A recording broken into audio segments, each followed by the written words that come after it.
you, Stacy. Our fourth speaker is Caitlain Tinker, and the title of her project is Contesting the Marginalization of Female Leadership in Sports, Women's Struggle for Equal Opportunities in Men, Collegiate and Professional Basketball. In this feminist critique, Caitlain Tinker interrogates the discourses and practices of gender discrimination in men's supported institutions in the United States. The study focuses on delineating and naming the discriminatory ideologies that are produced by dominant social and cultural institutions, revealing in the process how these practices determine gender equality in the professional and collegiate supporting field. To this end, Tinker performs a post-structuralist discourse analysis of what Louis Althusser calls the dominant ideological state apparatuses, namely schools, the media, and supporting institutions. She argues that these institutions come together to form a network of power that produces and reinforces patriarchal discourses and practices that are not only problematic and contradictory, but also act as social barriers that restrict women from obtaining leadership position in sports. Here, Tinker focuses on the category and experience of the head coach as regulatory of contradictory forms of gender discrimination, marginalization, and misrepresentation that exist in men's supporting institutions, especially in the National Basketball Association and the National Collegiate Athletic Association. This study, drawing as it does on critical post-structuralist feminist frameworks, also seeks to contest and subvert the deeper social forces and cultural discourses that promote the phenomenon of institutionalized gender discrimination in sports. Last but not least, Caitlain Tinker. This research project examines the discourses and practices of gender discrimination in men's professional and collegiate sporting institutions in the United States. I focus on delineating and naming the discriminatory ideologies that are reproduced by dominant social and cultural institutions, revealing in the process how these practices determine gender equality in the professional and collegiate sporting field. Through Foucauldian discourse analysis with influence from Althusser, I argue that these institutions together produce and reinforce patriarchal standards that are problematic because they reveal underlying patterns of discrimination against women and act as restricting social barriers, preventing women from obtaining certain positions of leadership, predominantly in men's sports. Based on the literature and data collected on men's basketball in the United States, this study focuses on the position of the head coach through the use of contemporary examples that demonstrate the forms of gender discrimination, marginalization, and misrepresentation that exist within sporting organizations like the National Basketball Association and the National Collegiate Athletic Association. While practices of gender inequality have historically existed within sporting institutions, there are other institutions that play a significant role in constructing underlying ideologies and practices of gender discrimination that support the marginalization and exclusion of women from high-ranking leadership positions, one of which being the schooling institution. The schooling institution can be identified as what Louis Althusser describes as an ideological state apparatus. As an ISA, the school institution acts as a dominant structure that contributes to the creation and reproduction of dominant ideas and ideologies. Althusser describes the school as a place where children, in addition to learning academic skills, learn, quote, the rules of good behavior, i.e. the attitude that should be observed by every agent in the division of labor according to the job he is destined for, rules of morality, civic, and professional conscience, which actually means rules of respect for the socio-technical division of labor, and ultimately the rules of the order established by class domination. This indicates that within this structure, children learn at a young age what is considered to be acceptable behavior and what is not. In the same respect, children are exposed to the gender divisions of labor, accepting the normalization of who comprises what positions of authority. Ultimately, over time, through the reproduction of certain practices, gendered ideological signifiers and meanings are attached to these positions. As a result, certain jobs within school administration are perceived as masculine while others as feminine. These ideological formations can be seen through an examination of the statistics surrounding the gender composition of schooling administration. Although women make up 76% of all teaching positions and hold 50% of all principal positions, when it comes to the higher level leadership positions, such as superintendent, state superintendent / commissioner of education, and U.S. Secretary of Education, women appear to be significantly underrepresented. 2011 statistics show that only 12 of the 50 largest school districts have female superintendents, while there are only 17 state superintendents / commissioners of education, and there have only been 2 U.S. Secretaries of Education. These statistics demonstrate the existence of a systematic, institutionalized gender hierarchy that children within these institutions are ultimately exposed to during their time in school. As R.W. Connell describes in Teaching the Boys, New Research on Masculinity and Gender Strategies for Schools, a common pattern that exists within schooling institutions is the association of masculinity with authority, where in some cases a concentration of men hold positions of authority and superiority. Therefore, certain ideologies and practices of masculine dominance are maintained by schooling institutions and allow for the pupil to view these ideologies as social facts. By confronting gender-based discriminatory practices and ideologies that exist within the schooling institution, it becomes apparent that schools need to make significant structural changes within its administrative and executive composition in order to actually demonstrate the notion of equality and equal opportunities to its pupils. This could impact the way that children perceive gender roles later on in life, particularly when it comes to involvement in sports. Additionally, the social agents within these institutions need to consider redefining the ways boys and girls in sports are celebrated, ideally in ways that don't express favoritism or importance of one over the other. In this section, I critically analyze the information on gender diversity that is found in the 2011 Racial and Gender Report Card from the NBA. Created by Richard Lapchick for the Institute for Diversity and Ethics in Sport, also known as TIDES, and meant to be a true representation of gender and racial diversity within this organization, this study uses a grading scale where the institutions and the employment categories within these institutions receive a grade of A through F. I argue that not only is this study inconsistent and selective, but the media articles written about this report card are creating false representations of gender equality in the NBA.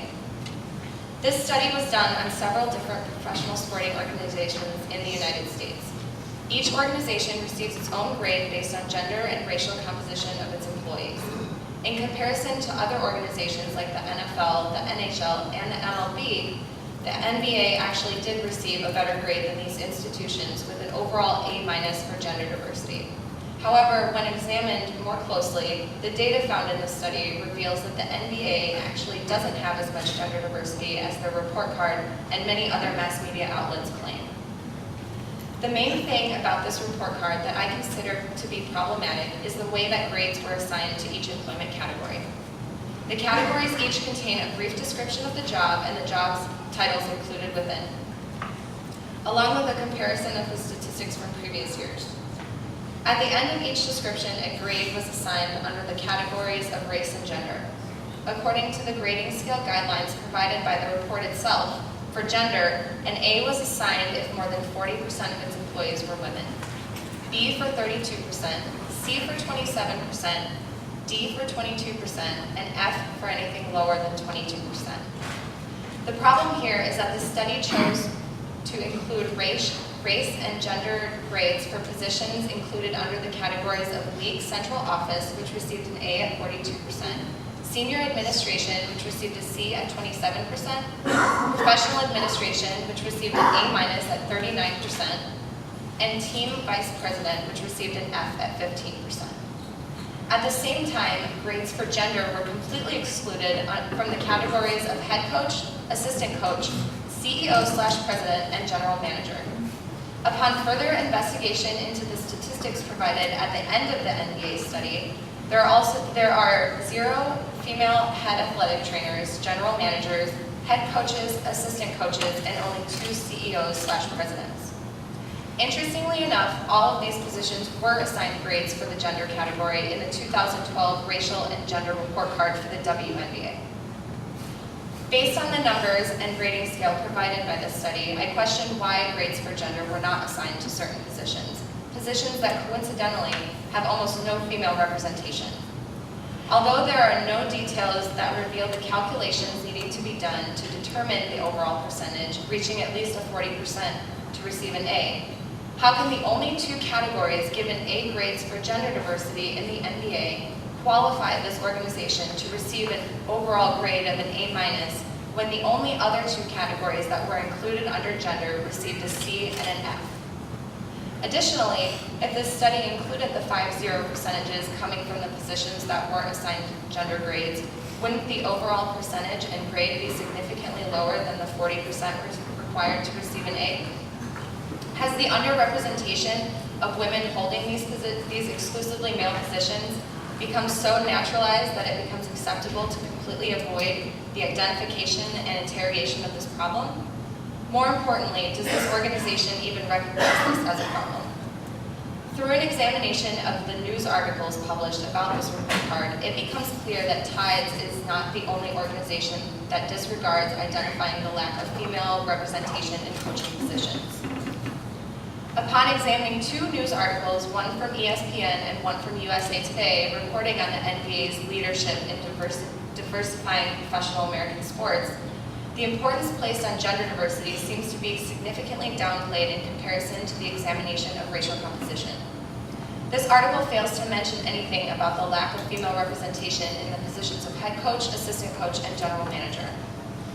In the articles, both authors tend to focus their discussions on racial diversity while completely avoiding mention of the total exclusion of women from these positions.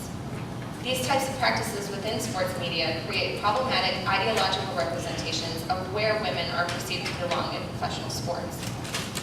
These representations marginalize the importance of female leaders in men's sports and reinforce subjectivities that misrepresent the things that women are able to achieve career-wise in professional basketball. For decades, this organized sporting institution has played a significant role in the construction of hegemonic ideologies about masculinity. It is argued by Michael Messner in Sports and Male Domination, the Female Athlete as Contested Ideological Terrain, that in many ways, organized sport has come to serve as the primary institutional means for sustaining the faltering ideology of male superiority in the 20th century. Through active practices of hegemonic masculinity, these organizations are allowed to uphold these faltering ideologies that impact the sports work environment through certain hiring practices that are concordant with the theory of homologous reproduction. Cantor first conceptualized the theory of homologous reproduction in 1977. It predicts, quote, that a dominant group will strive to carefully guard power and privilege by systematically reproducing themselves in their own image, end quote. In this case, men are typically hired by other men to serve in coaching positions within these organizations because the perception of their gender role is congruent to those doing the hiring. This theory is undeniably represented within men's basketball, both on the professional and collegiate levels. In the NBA, women represent 0% of both head coaches and assistant coaches, while in the NCAA, 0.1% of assistant coaches. On the contrary, current statistics show that as of 2012, males make up 48% of coaches and 36% of assistant coaches in the WNBA. In women's NCAA basketball for the 2007-2008 season, 42.6% of head coaches and 34.2% of assistant coaches were male. This exemplifies problems surrounding the fact that men continue to cross over and get offered positions coaching both men and women, while women are marginalized from receiving such positions and their authority continues to be minimalized in sports as a whole. Although the theory of homologous reproduction can be applied to both organizations, I argue that it is implemented on a stricter, more exclusive level into the men's basketball division. When it comes to finding equal opportunity for females leading men's sports teams, there is still a very long way to go in breaching and eventually eliminating the social barriers that restrict women from certain leadership positions.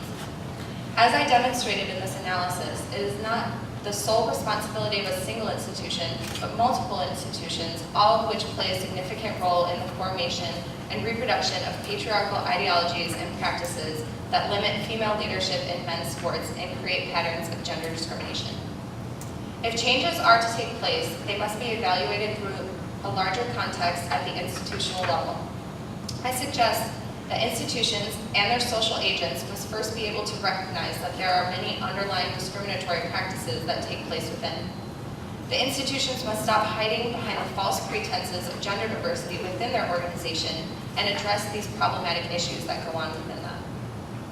The head coaching position in basketball is something that women have proven they are more than capable of excelling at, like Pat Summitt, for example, the former head coach of the University of Tennessee's women's basketball team.